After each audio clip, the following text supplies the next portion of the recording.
Ever wondered what you would look like as a toy inside a blister pack? I'll show you how to turn yourself into a toy figure and create your own blister pack, super easy and fun. Let's get started. Step 1. Open your browser and go to chatgpt.openai.com. Step 2. Click the plus icon and upload your image.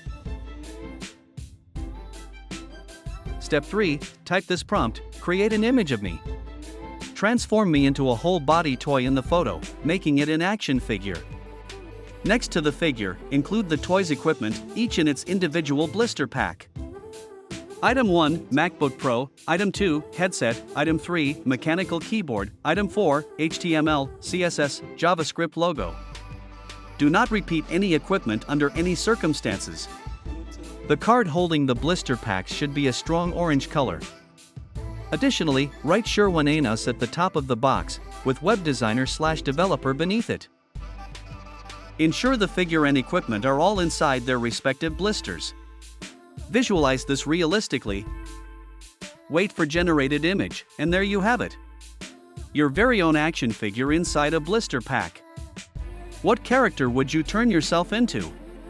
Let me know in the comments.